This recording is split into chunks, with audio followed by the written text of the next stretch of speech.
Are you ready, Dr. Fetzer? Go ahead. Start. 3, 2, 1. Liftoff. All right. Welcome to the new JFK show number 184.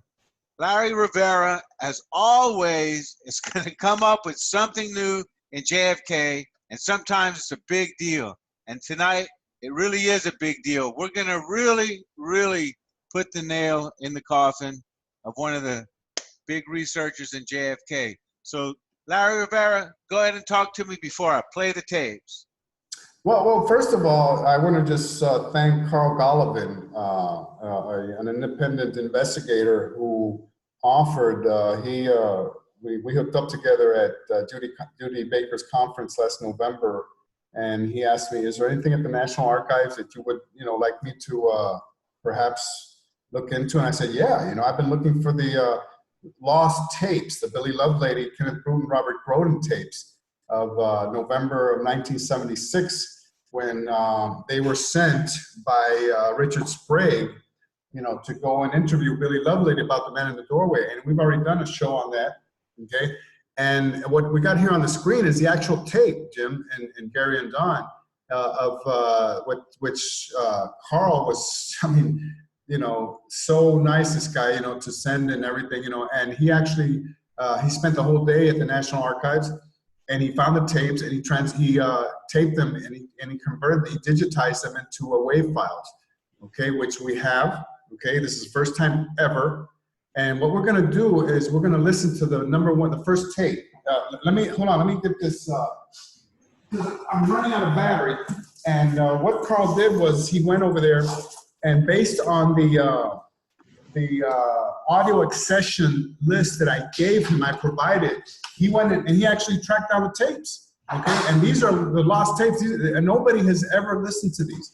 And for, those people who listen to this show on a weekly basis, what you're gonna listen to today is something that has never, ever been published, never been listened to before. We did a show last year, and we had a very poor quality. Hold on, let me get this here so I don't get lost.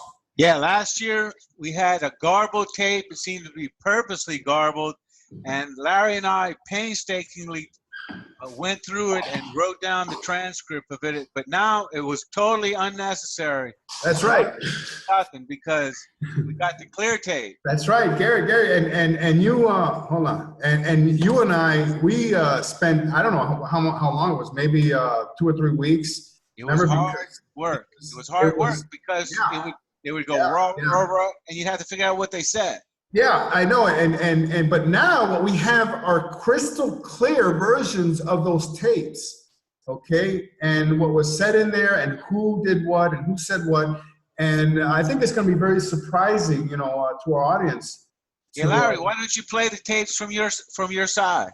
All right, let me go here real quick and get this going, because I'm very excited about this, and Carl, he's been after me.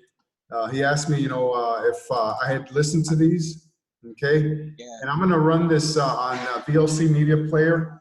Okay? All right, so Larry, let's get the cast of characters. Okay. We have Brooten, Kenneth Brooten, attorney. Can you hear that? Yeah. Need to turn it up a little more. States House of Representatives in Washington, D.C. Yeah, I have your permission, sir, to tape this interview. Sure. All right, sir.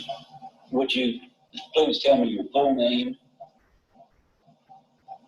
Billy Lovelady. And your current address, sir? 3488 South California, Aurora, Colorado. And where did you live prior to your coming to Colorado? Irving, Texas. All right, sir.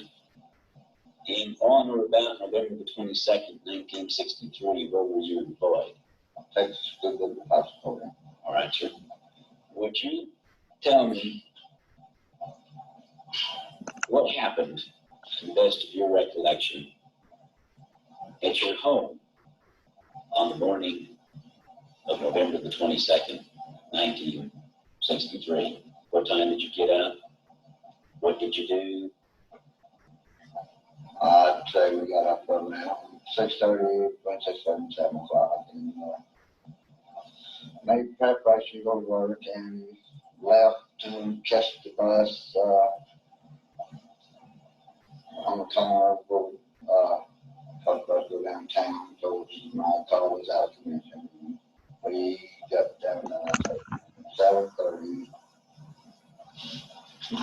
And I transferred bus to go to my work. My wife also. Same thing to go to her work.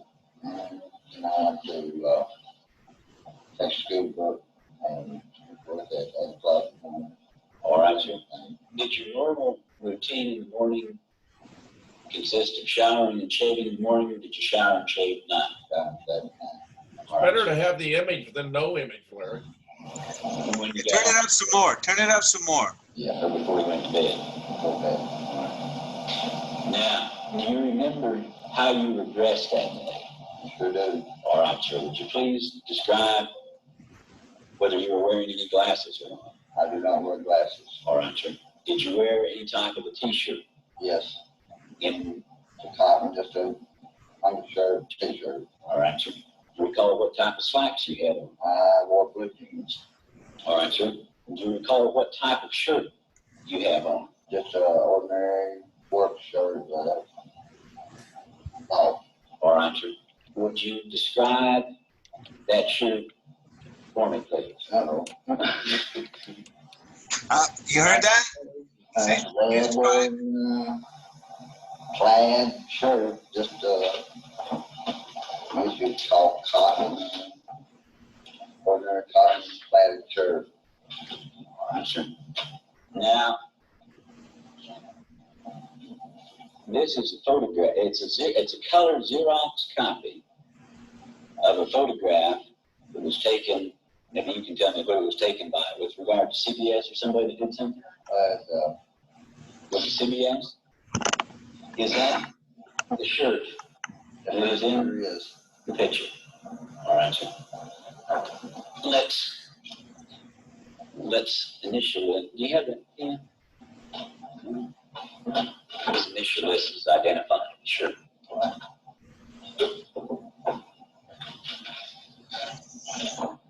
Oh, sorry. Yeah.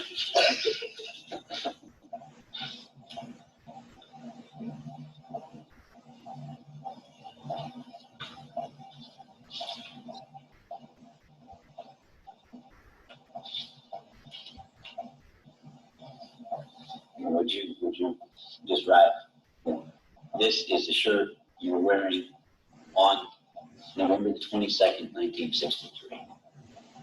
Inside. So we don't lose that picture. So we know what shirt we're talking about.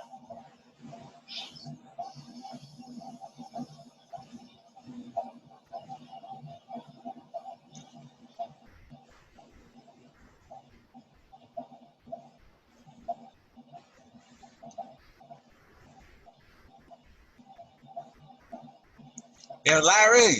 Yo, Man, hold up. You should stop and they're looking at the Algin's photograph of Lee the dog right now, right? And has it been in your possession since that time? Day one. All right. Now, you said you took the bus to work that day, Yes, sir. and you arrived at 8 o'clock. Yes. Was anyone with you?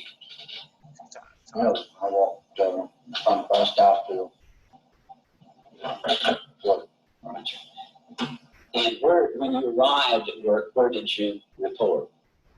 Just went inside the building. It was probably exactly 8 o'clock. And I had a cup of coffee or something like that for it. Was there a time card check-in or anything like that? That you punched in or anything like that? You found? No. What was the normal procedure for you to follow, or for the employees of the depository to follow when you reported for work? Who handed out? Who made duty assignments and things like that? Did you have a Well, we had a foreman, Bill Shelley, and then Mr. Trudy was over him, and we either filled orders or at that day we were working on the 6th floor, putting in plywood flooring, to replace those because it had a lot of grease on it. It would come through the box if you broke some grease on it. Right. Now, who was working with you on the 6th floor that day? Do you recall? Well, there's several. There was Bonneray Williams, Charles Gibbons,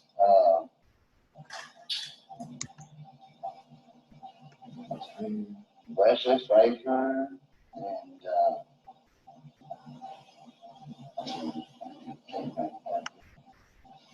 What's going on? yeah, that. There's lots of short back there. All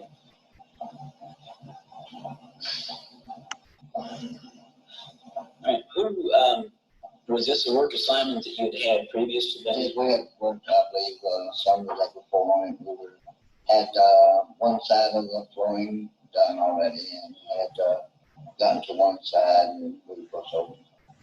Right.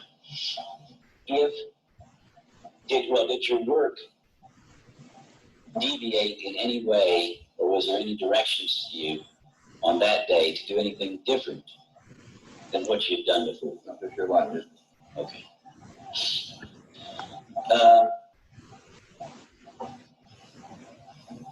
Did you notice anyone? How long had you been? How many days had you been working up on the 6th floor? 2 or 3 now. All right. Did you notice during those 2 or 3 days anyone that you didn't know, or anyone that wasn't supposed to be up there? Okay. All right. Around the school book depository, or in the depository, did you notice any strangers coming in and going out? Sure did not. Now, on that morning then, you were laying this plywood with this other people. Right. All right. And then what happened after that? Now we worked till around 10 till 12. And we all got together and went down to freight elevators to get ready for lunch or go wherever. You know, the other guys, I went out.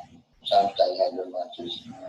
And we went down to the first floor to clean up and get ready for lunch. All right.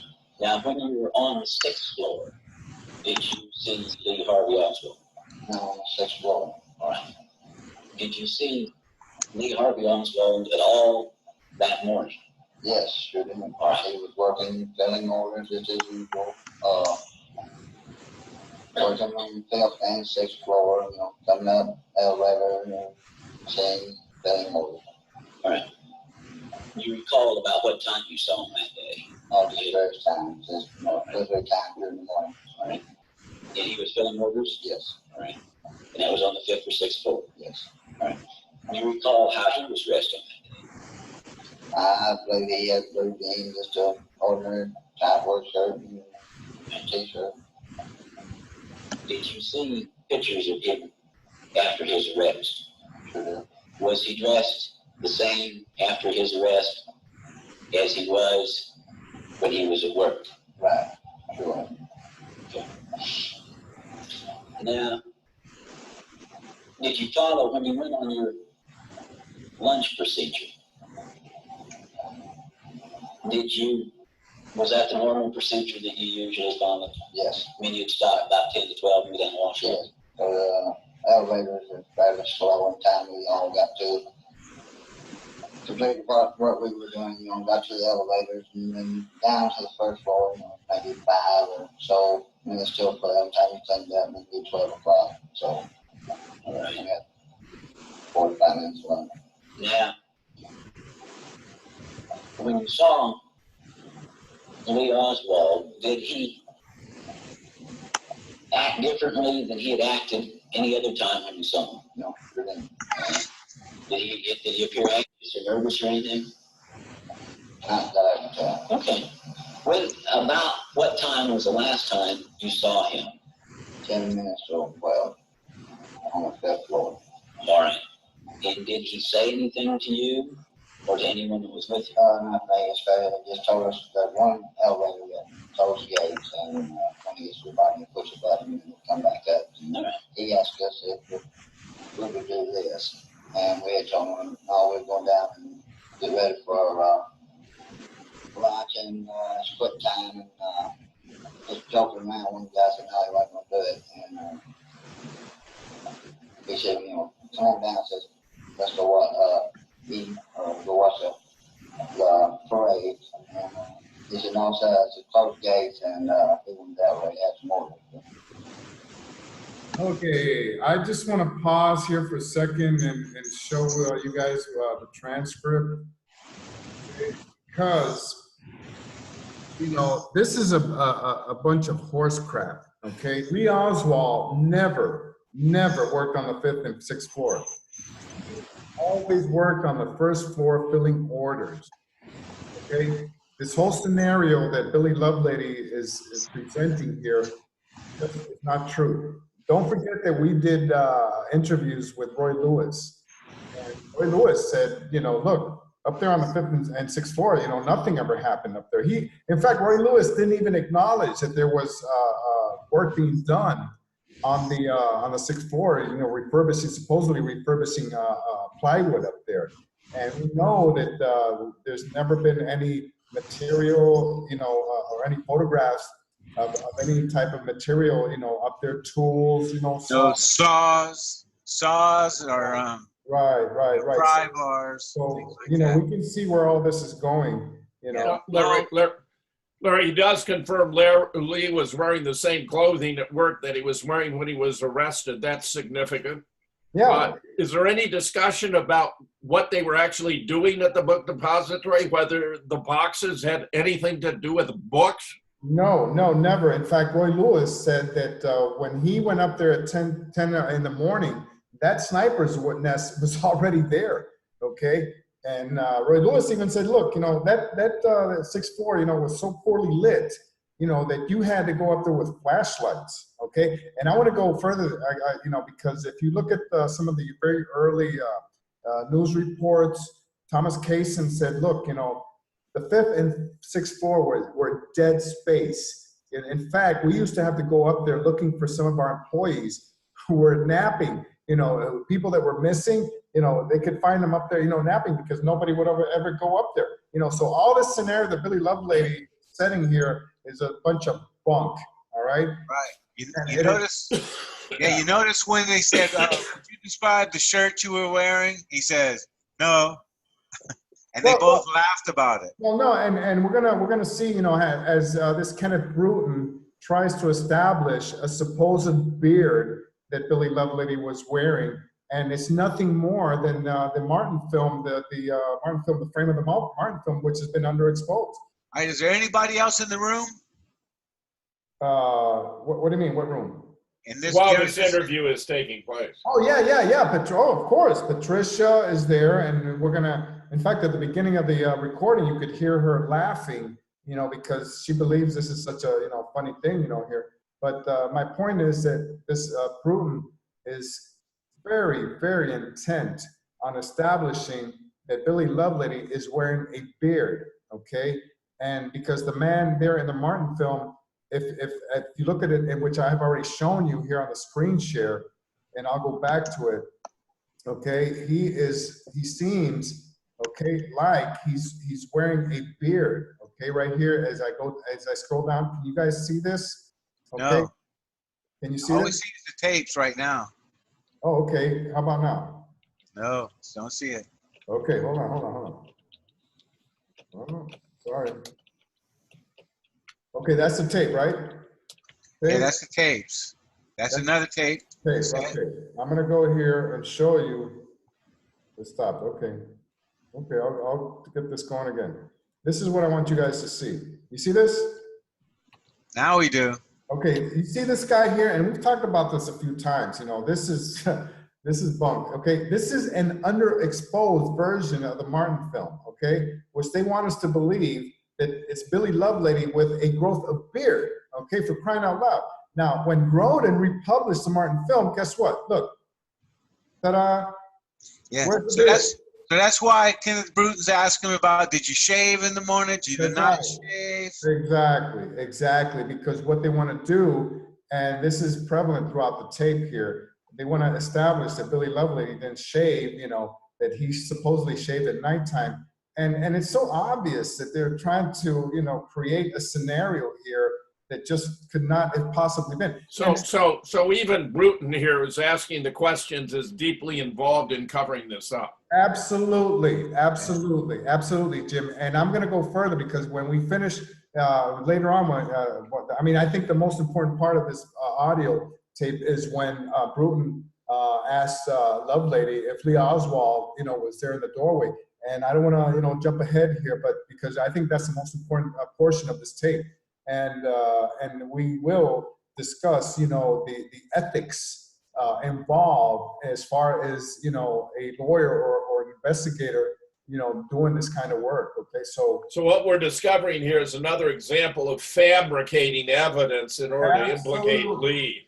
Thank All you. right, so we have Tricia Lovelady, we have Billy Lovelady, Kenneth Brooten. Is there anybody else in the room? Robert Groden. Oh, I think it's important. He's in the room, Gary. Okay, well, it's important that everybody knows that. Okay, here we go. Okay.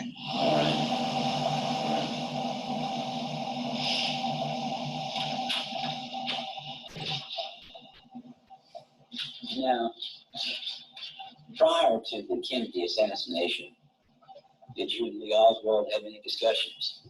No, not in discussion. I'd ask him maybe how his little baby boy was having been maybe a couple months old or a month and a half, and he'd answer, and that would be Did you ever discuss politics or anything? Sure didn't. All right. Did he ever discuss his travels with you? No. All right. What were your observations about how he worked, and about his habits, and about his relationships with his other books? Can you just give me an idea about that? As far as his work, he just worked just like, you know, went about his own business, and he might come up to me, but I was in charge of the stock enough that he may ask me, you know, what a book was or what a title of the book was, and I'd tell him, you know.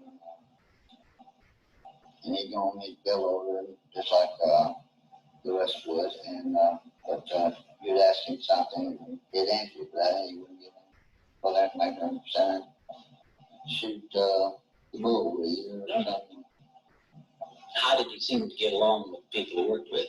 From your own observations. To me, real quiet, you know, stand off, you know, kind of to himself, a loner, and you know, I'm trying, you know, like real corner around the guy, you know, I don't know, I don't like myself, he never did nothing with this type of, you know, tell him whether he like or not. All right. Okay. Did you ever notice anything unusual about his actions or anything that he did other than what you've already described? No. What was his general appearance like? You know, shaven, well shaven, clean. All right. What person would he have been closest to at work? By closest, I mean, who? Do you know who he was friendliest with at work? Like that? All right.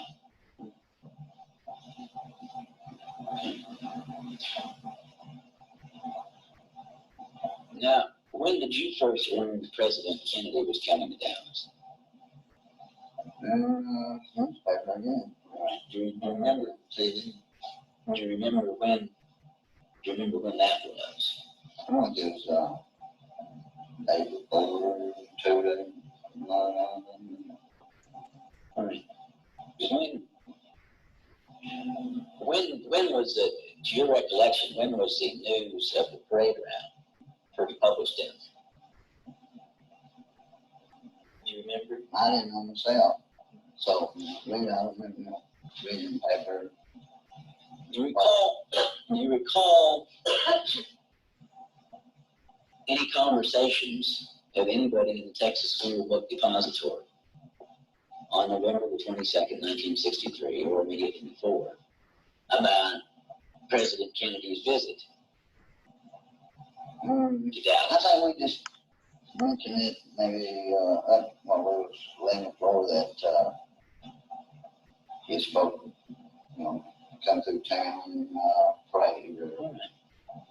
And we thought, in fact, we had mentioned that one up back on the 6th floor in Washington Medical had a real good view of it. All right. But, You said you were on the 6th floor that day, and you were working on the 6th floor that day. right. Did you or did anyone who was working with you ever go over by the window? Or they said that Lee Harvey Oswald was sitting Oh, I mean, we were quite a few over by there. there. That's where we were factoring the boats and stacks toward that area. Would you tell me how you decided, or the people who were with you decided where you would be when you we're going to watch the motorcade come by? Well, Do you recall how that was brought up? When we all got out on the 1st floor, and we scattered our own ways or went in more ourselves, whatever, and we had mentioned about going back up and watching on the 6th floor, and so I turned around and nobody was there, and I said, well, and I happened to look outside, and I saw a few of the people I knew that worked in the food bun back in Metro Shell standing outside on the entrance to the doorway, and I said, well, let's go out and sit with them, stand with them, watch them. Okay. Stood up, but I couldn't find nobody else. I guess what I'm getting at is, did anybody tell you, well, why don't you go down to the front steps? No, my own decision. You went down there just on the right.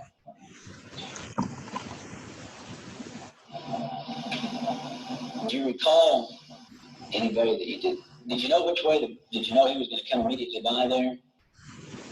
I believe it did because,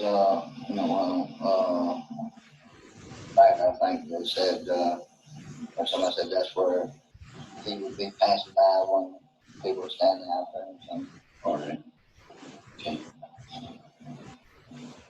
Were any announcements or instructions made or given by anyone at the Texas School Book Depository about the visit, the motorcade? Did they tell you to go out or not to go out or anything like that? Oh, we had, do what you want to do on your own out. You just went out on your lunch. Now, how tall a person are you? 5'8.5" shoes off. All right.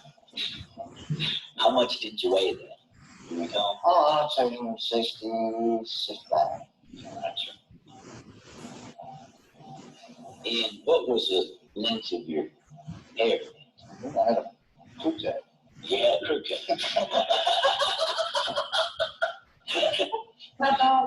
Oh, yeah. Well, that's kind of important. Do you recall whether you had a crew cut? You had a crew cut then. All right. When was the last time you shaved? Do you recall that? Oh. Were you growing your beard at that time or anything? One more beard. Was the last time you shaved? When would that have been?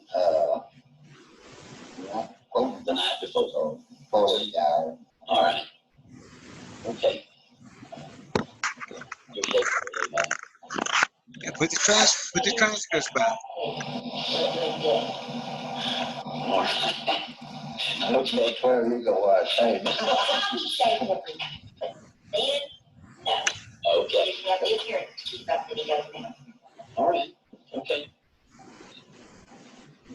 I'm not trying to put words in your mouth now, but this is it's kind of important about how is it possible?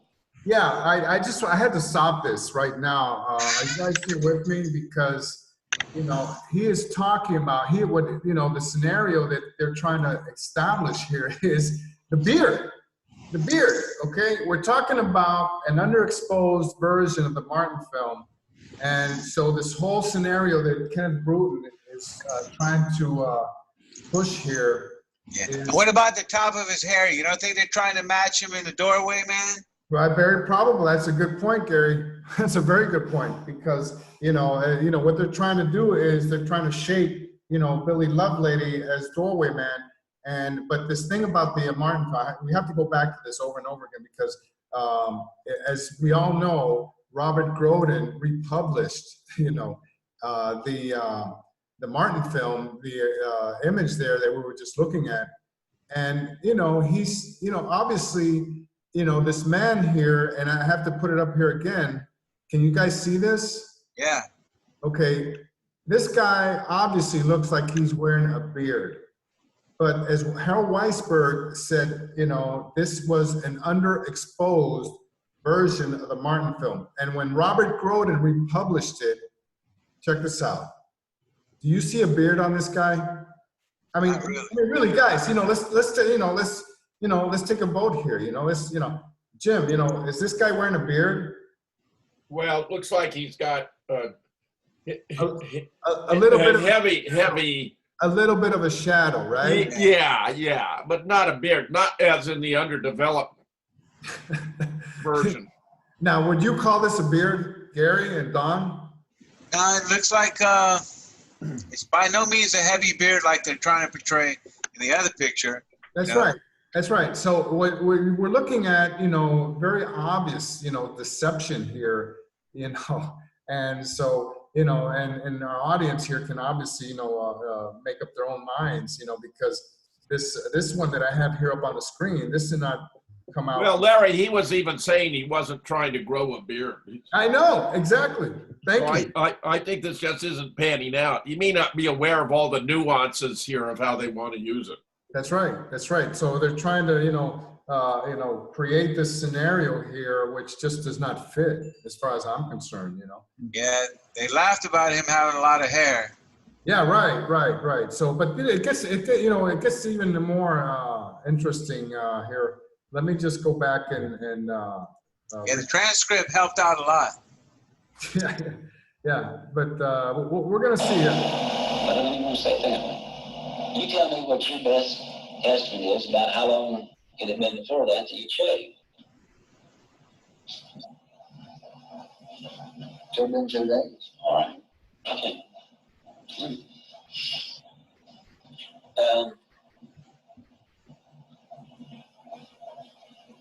Now, did you eat your lunch on the steps? Yes. All right. Now, I've never been there, but I saw a picture where there's a railing down the middle. Same thing. All right. They're just plain steps coming in. Okay. All right. Did you sit down on the steps and eat your lunch? Yes. All right. Did you have your lunch bag with you? Did you pack your lunch? Yes. My lunch, that had a Coke. All right. Where would you purchase the Coke? Inside on the 2nd floor. Okay. And then you went outside, and what kind of lunch were you eating? Remember that? Just a sandwich. Coke. Do you know whether you had your lunch bag when the motorcade passed and the Coke bottom, or had you eaten your lunch and thrown it away? I just feel like that where I eat. It was right there. All right. What would you describe for me, sir?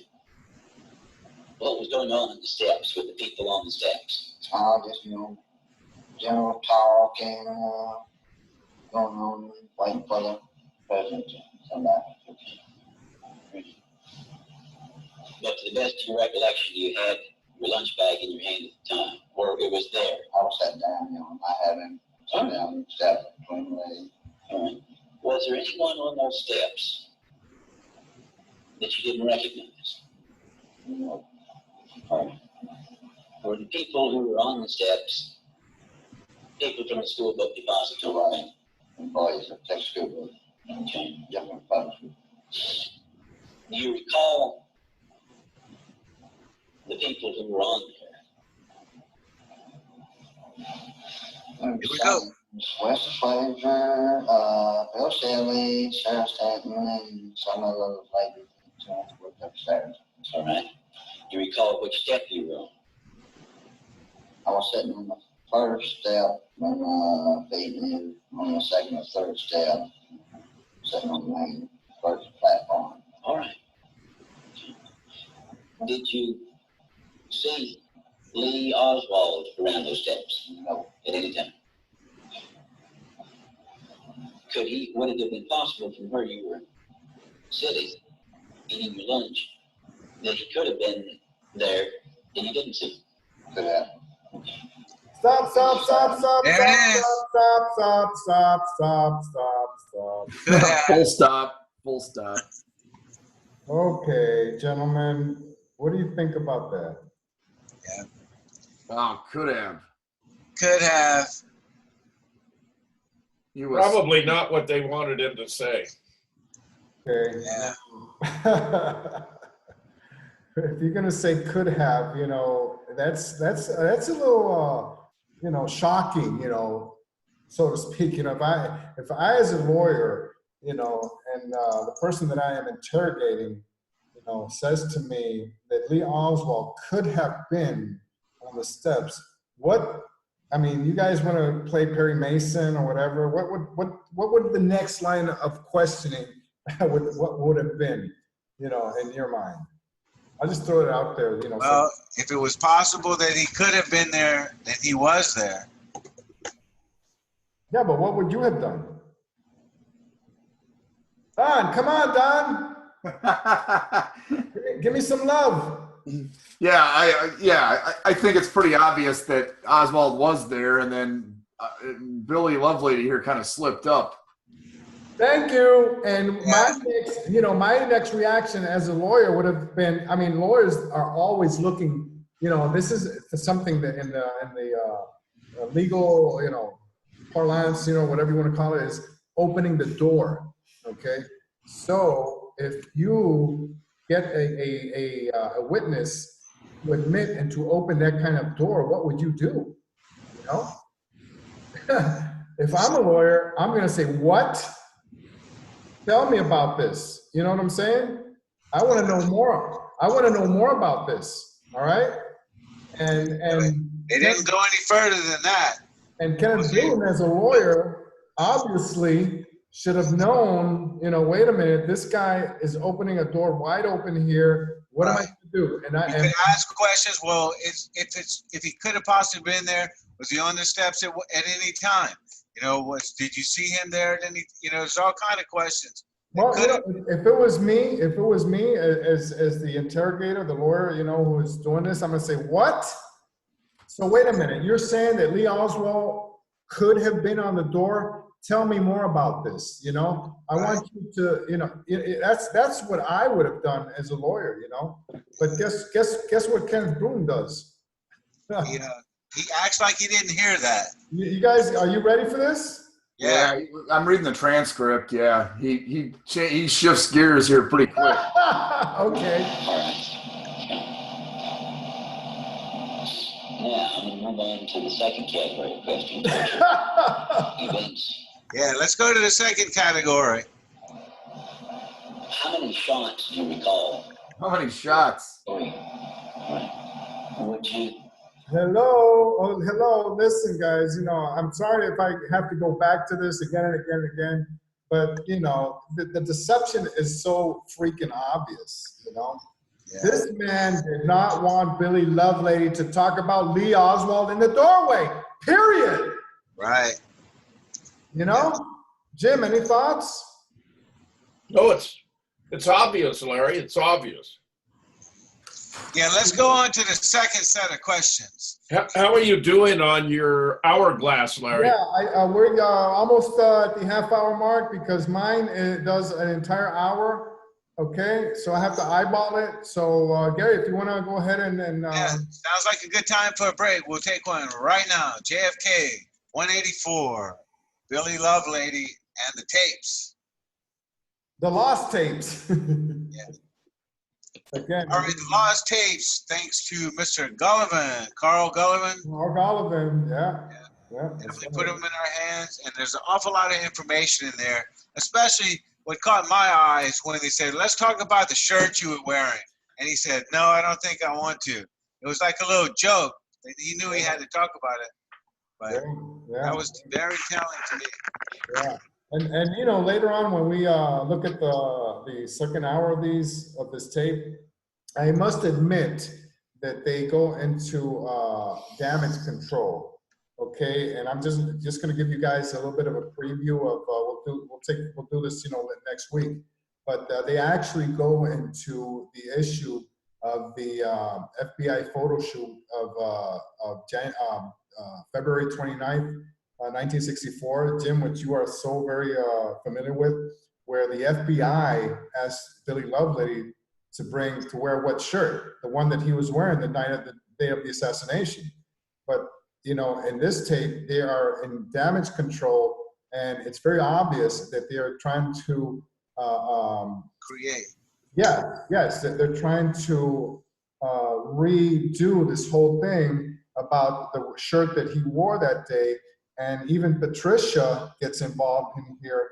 And I don't want to, because this is something that we want to, say for next week, because I think that the first portion here, this first tape is the most important one, because what we just heard, where he's talking. Well, Larry, you can go ahead and lay it out. We can always come back to it again. I'd go ahead and go with it all now. Well, and, Robert Groden and Kenneth Brooten make a concerted effort, in revisiting, the FBI photo shoot, and try to sugarcoat and fix, the damage that was done. Right. They're trying to obfuscate the importance of the interview and the photographs. That's right, because as you know, on that day they said, "Hey, Billy, we want you to come here, and we want to do a photo shoot, and we want you to come and wear the same shirt that you were wearing the day of the assassination at 12:30 in the afternoon, when you were in the door." Long, big vertical stripes. It was disgusting. That's absolutely. However, in this tape, the second tape, which, like I said, we'll listen to it next week when we have time, because we still have a lot of stuff to listen to here. He's talking about, trying to reverse, so to speak. And okay, who are you going to believe here? The FBI, or, these people talking about this 13 years after the fact, So, yeah, they're talking about how many shots. That's going to be interesting. Oh, yeah. They talk about, and not only that, they talk about later on, what happened right after, and at what time, how many minutes it took them, and actually, and this is very interesting, because Billy says, he asks him, "Where did you hear the shots come from?" And he says, "Hey, from the railroad tracks." And then he says, "Okay, well, what was the sequence of the shots? Give me claps, and tell me how it went." And he goes, "Boom," and then boom, boom, which is what 90% of the people heard that day.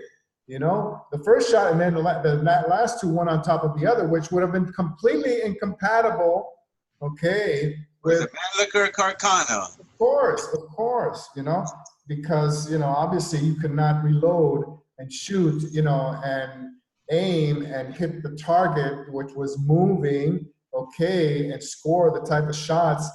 And Jim did those experiments with Jesse Ventura, okay? And Jim, you might want to tell us a little bit about that, when you guys did that experiment. I think that's very interesting. Oh, yeah. Well, we can always recount. We could actually show that segment of Jesse's show, which was so excellent. But the point that you have two shots nearly on top of one another is already decisive. I mean, it's a simple argument that this clearly is not 3 shots fired by a single shot bolt action rifle. That's right. And and even more so when Jesse Ventura was completely, the way that he reacted, saying, remember when he said bullshit, there's just no way. Sure. Yeah. And I think that's very significant, because when you guys tried to reenact that, and you guys went up and you built that tower and you did that experiment, which I think is excellent, because it really brings into effect, how the scenario really should have played out, if we were to believe, the official version. Okay, so that's one more falsification of the official account. I mean, it becomes a question of how many you need. We have probably several hundred at this point in time. Yeah. Okay. All right, so Larry, you keep showing the picture of him outside in Colorado with the the tight shirt. Okay, yeah, okay. This is a comparison, side by side. I think this one is really interesting, because it really shows the difference between a beard okay, which Groden is trying to establish.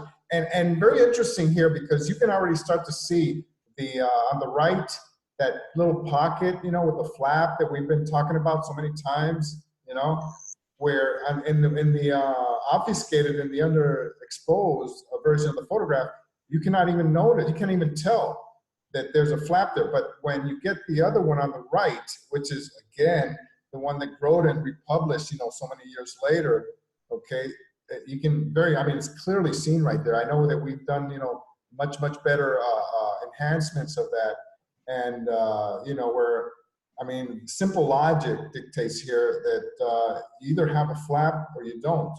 And if you have a flap here and you don't in the other one, then there's a problem, you know. It's not the same shirt, period, you know. And this is here what I'm talking about. Can you guys see this? Sure. Yeah. Yeah, okay. So, I mean, this is the essence of the whole case here, you know, to paraphrase Well, these photographs by themselves impugn Robert Groden's integrity. It's shot all to hell right here. And not only that, Jim, this is, if you go to page 187 of his book, you know, Killing of a President, this is where we got these from. Of course. You know? No, there ain't no flap, and therefore it's a bunch of crap. Yeah, I like that. Yeah, I like that. Okay. Let's move on here, and I mean, They blew it. I mean, look, if you're gonna have a forgery for the shirt, at least make sure it's got a flap on. I mean, yeah, okay. Let's go. Forming the sequence of shots. There was one shot, a pause, and then two fast ones. All right. Now, did you hear any difference in the shots? I mean, I guess what I'm asking is, did you note any difference in the, like one was louder than the other? All right. So I sang. All right. But it was one shot and then two in more rapid succession. Okay. From what direction do you believe that those shots came from? To my right. All right. And where would that have been? Around the corner. Well, as you're coming out of state, you have a blind spot, and of course, you have to go down to the bottom to look around the corner. Now, it sounded like to my right towards the railroad tracks. Yeah, towards the railroad tracks. How far away from you would that have been? 150, 200. Hey, Gary, you had something to say about that, what he just said? Yeah, he just said that the shots came over there by the railroad tracks about 150 yards away, or feet away. To his right. To his right, by the railroad tracks. Okay, so that's significant right there. No, and okay, and now that we have the really good version of this tape, I think I love this one because Yeah, put up the transcripts if it's easy to do. Okay, yeah, cool. Okay, we'll do that. Let's go here and new share, and we'll go here, and we have to go up to the transcript, which is here. Here we go. And you know, Gary, I think that you did an amazing job here because the version of that we worked with was, you know, it wasn't even close to the clearness of this recording. Remember, we slaved on this. How many weeks? Remember, a couple of weeks. Yeah. Lucky thing, I know a lot of redneck people because I was able to decipher some of the. Yeah, I know. I remember. I kept sending you the transcript, and you said, "Oh, I found this, I found that." You know, I said, "How you know, Gary? You know, you have to be part redneck." I know, and you said, "Well, you know, I understand the dialect, you know." Okay, let's go. Let's move on here. Cool stuff, really cool stuff. All right. Where are the steps? Again, I haven't been down there. Where are the steps in relation to the sixth window of that school book depository? Almost directly above. Right. Did you hear anything from up there? No. All right. Did you smell? I take it you're familiar with the smell of gunpowder. Did you smell anything? No, I didn't. All right. Now, did you see any smoke or anything? No, Coming from up there? I could not see the window from where I was at anyway. All right. All right. Did you see any smoke over by the railroad tracks you described? No. Did you see any flashes over there? No. But that's where you thought the shots came from. Right. What did you do when you heard the shots? I thought it was just somebody with some celebrating parade of the president. It sounded kind of like maybe a loud firecrackers or something. So we're getting that all over the concrete sound. And one of the girls that had been standing up close to the curb. I have to pause a second here because in my book, I have a chapter on Beverly Brunson and how Beverly believed that there were firecrackers. Streamers. That's right, thrown as diversions, okay, for, to have people looking the other way, and then, the actual damage being done by silenced weapons, I still believe that the smoke was a complete diversion. The little puff of smoke. Yeah, because Really believe it. And you know what, Gary, modern weapons, modern rifles, contain gunpowder that does not smoke. Yeah, I mean, that was a big, almost over the top puff of smoke. However, if you're going to throw diversions, like firecrackers and cherry bombs and, quarter dynamites and stuff like that, that's exactly what would happen, And if you want people looking the other way, that would be the perfect way to do it. Things flying over. You said there was one of them on Lyndon Johnson's on the wiper blades. That's right. And if you're really gonna have professionals, they're not gonna use weapons that are making a lot of noise. They're gonna be silenced weapons. Okay. So this right here, what Billy Lovelady is talking about firecrackers, and also I have to add that even some of the Secret Service guys, talked about firecrackers down below, at the ground level. So just something that sort of like starts to fill out the whole puzzle here, exactly as to how this whole scenario played out down there in Dealey Plaza. Yeah, Beverly Brunson was on it, man. I believe so. Okay, let's move on. I think this is getting really interesting here because I think Billy, starts to talk about the exact sequence of the shot. Right now, do you recall who that person was? Aurora. Okay. All right. What did you see? Well, after you heard the shots.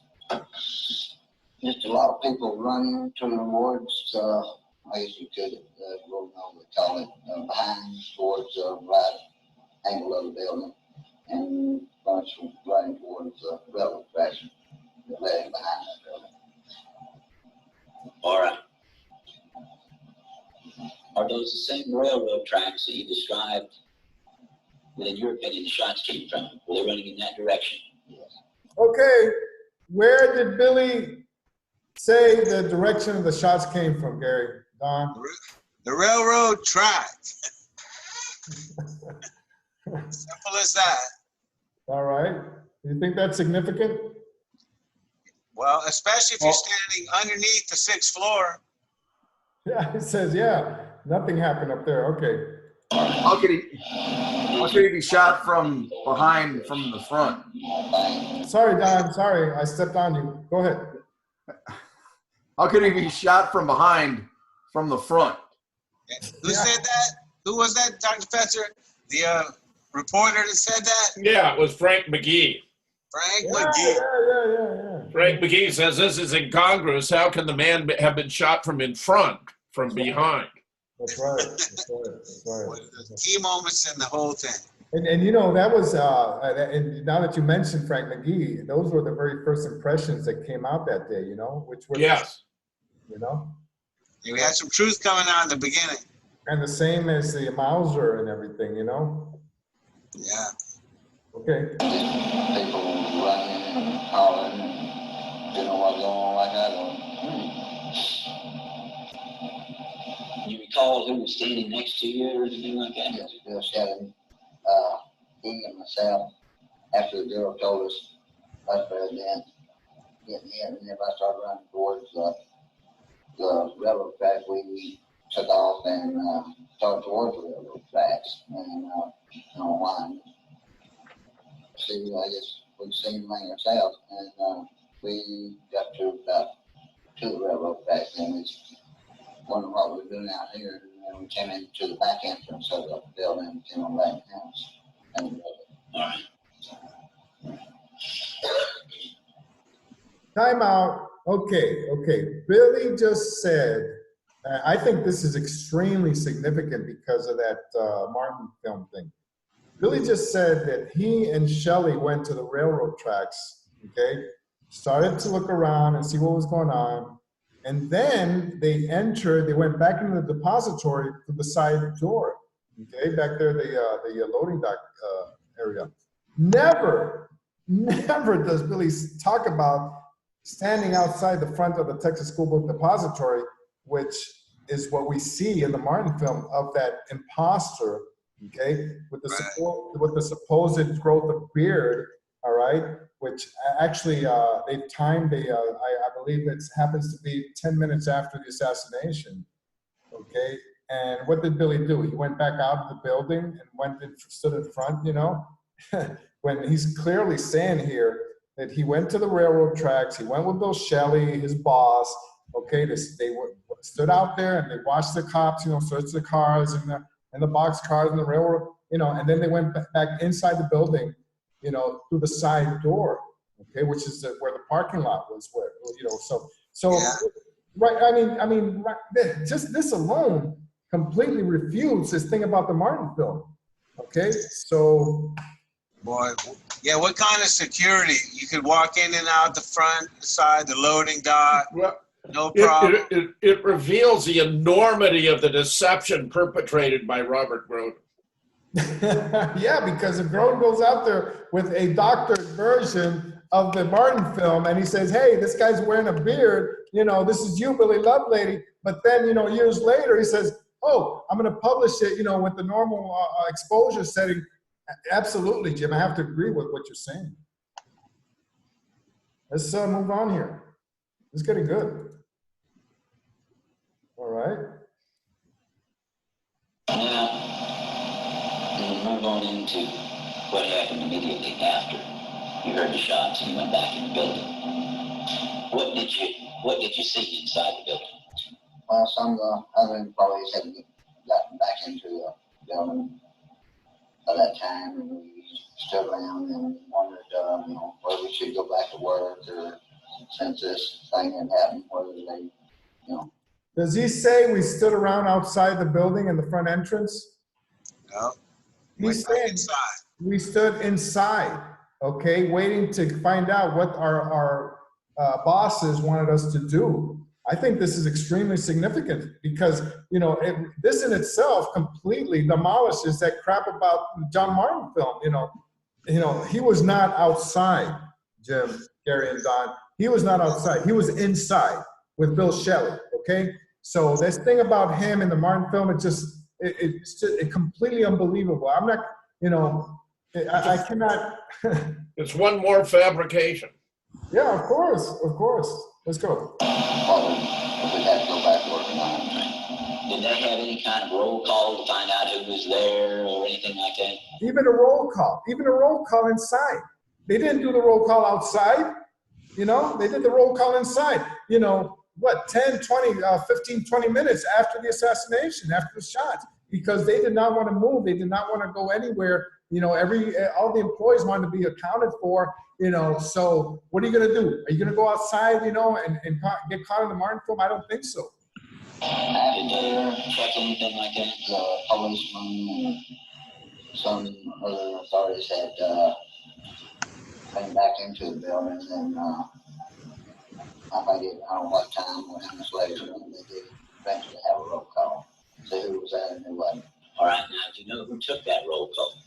To the RS Brooten, I believe. Right. How long do you think that roll call took?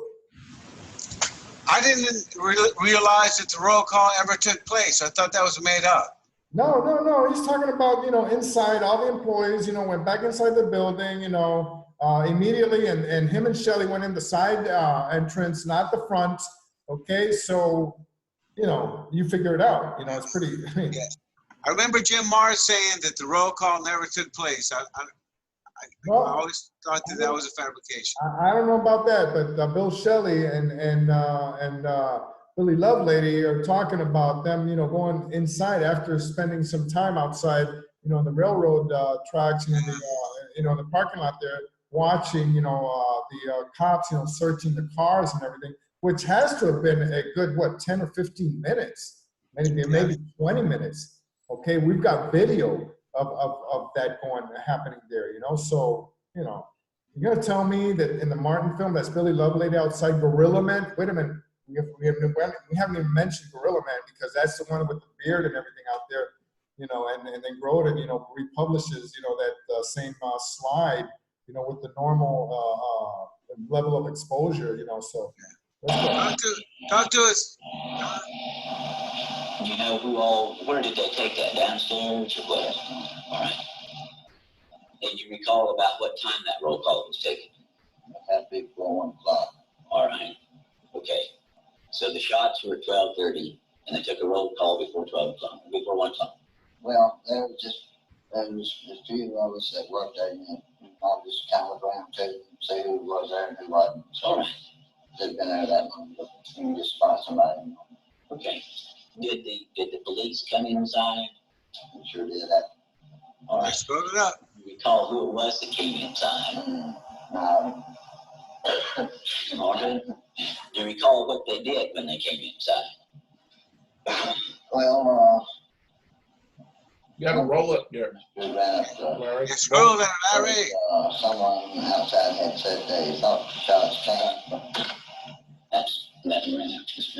You're on the wrong page, Larry. Sure, now you were describing what happened, and you said one policeman had run up the steps. Yes, one policeman, Mr. Trude, had run up the steps. Boom. Someone had said they saw some. Okay. This is important, guys, and we're almost out of time here. But if Roy truly went up with a policeman, 10 minutes after, maybe 15 minutes after, does that comport with this 2-minute time frame of Marion Baker and truly, going up the steps, and Within 90 seconds of the shooting. Yeah, thank you. They need to get their story straight here, Jim. And the shots had come upstairs, and they run up the steps, but they couldn't get to a freight elevator to go upstairs. Do you know if they asked or if they stated that they came from any particular place or any particular floor? Do you recall any conversation about that? Not at that time. All right. After that, did they? Yes. All right. What would you describe that for me, please? Someone had said they thought the shots had came from the 6th floor. All right. Who said that? Do you recall? Hey, Larry, do the scroll. Do the scroll. Someone messaged him. That's why they ran up to that floor. All right. Now, what else did you see that went on at that time when the police came in? Well, at that time, after Trudy and the officer ran out, there was several more that Secret Service and FBI, I guess it was, that came in and asked, had to get up to the top of the roof for anything they would. All right. Do you recall when they asked the top of the roof specifically? They wanted, I don't know how to get to the roof. I told them to show them. All right. And then what happened after that?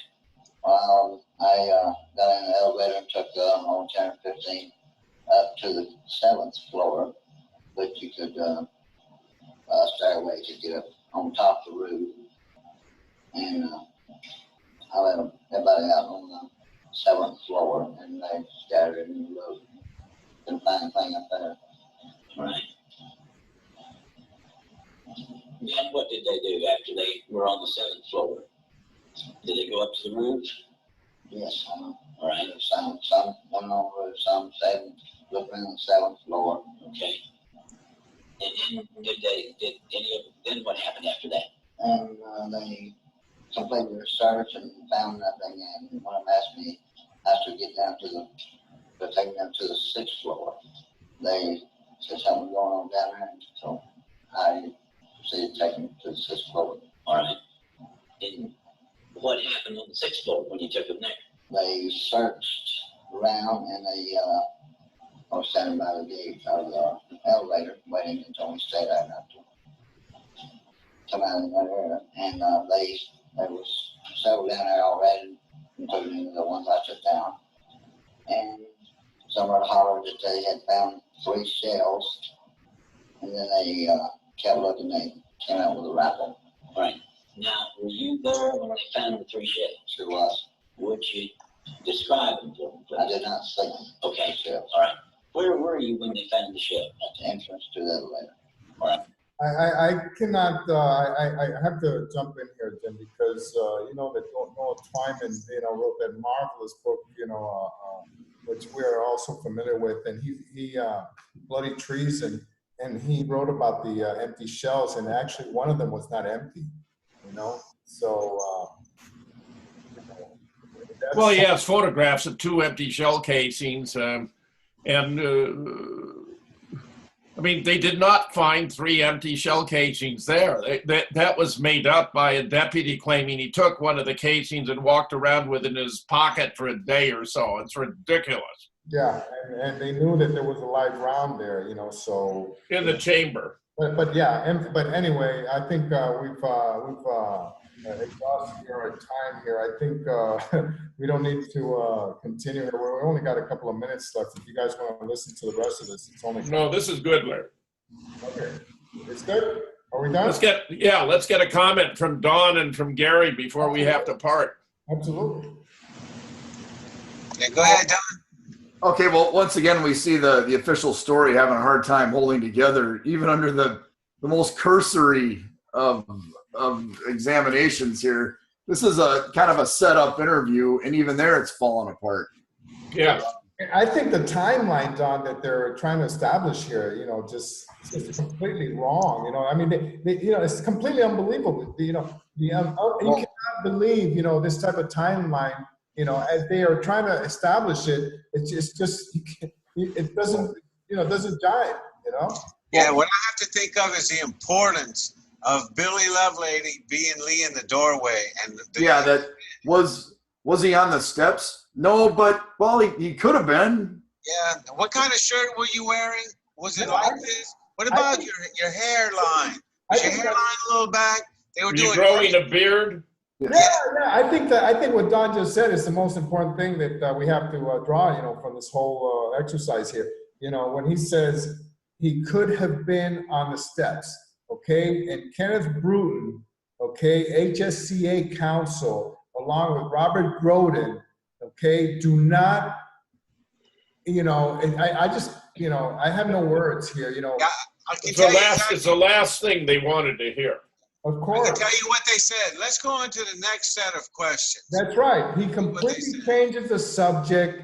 You know, I mean, any competent lawyer would have jumped on that. He would have barged right through that door, you know, and he would have said, wait a minute. Stop the screen share, Larry. Just stop your screen share. Yeah, we'll keep talking, but stop your screen share. Yeah, I want to talk about this, you know, what you have just said. I think it's extremely important. You know, we want to get to the truth, but obviously these guys did not want to get to the truth, Jim.